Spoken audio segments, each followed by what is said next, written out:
And welcome to the Watercooler. I'm Rick Dancer, and this is Dr. David Freifeld, a radiation oncologist at the Willamette Valley Cancer Institute. Glad to have you here on the show. And we're going to talk a little bit about some different treatments and ideas about cancer. And I think what you and I have been talking about is one of the things is a lot of guys find out they have cancer and they respond just like that too quickly. Don't stop, take a deep breath, and think about this. Why is that so important? Well, cancer always seems like more of an emergency than it is, especially prostate cancer, one of the slowest growing cancers that we see.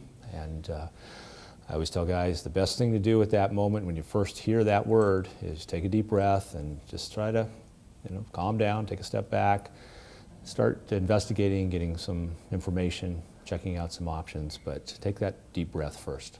And one of the things I really want to talk with you about, because I think this is a new, kind of a new move, and we're really learning so much about prostate cancer, that active surveillance, which is not doing anything, it's actually really doing something very positive, but it's not getting treatment right away.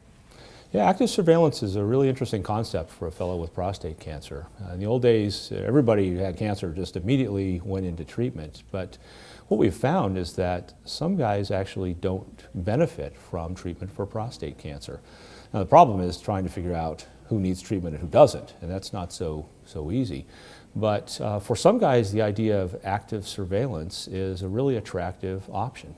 And there's guidelines that people can use, because I think our fear is, get it out of there, I don't want this in here anymore, when it's like you already are someone who is producing cancer, and there's things we can do and we have ways of deciding what's best for you.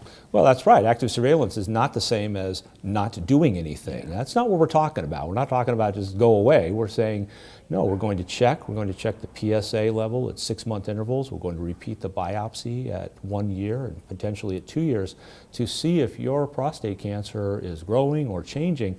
And that will tell us you're a guy that needs treatment, or maybe you're a guy that doesn't. And if you don't need treatment, you don't have any side effects.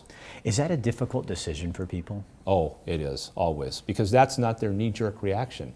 You hear cancer and you want to treat it yesterday, and the family does, and everyone's calling you saying, what are you going to do, what are you going to do?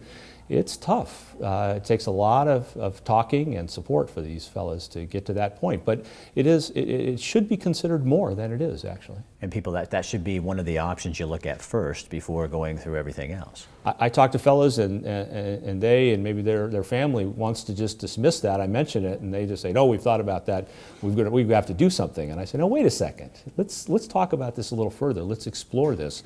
And I think that it's really important to spend some time trying to find out if that might be a good option for you. All right. If you want to hear more of this conversation, we're going to talk more about active surveillance. Go to the website right here on your screen and you can hear more of our conversation.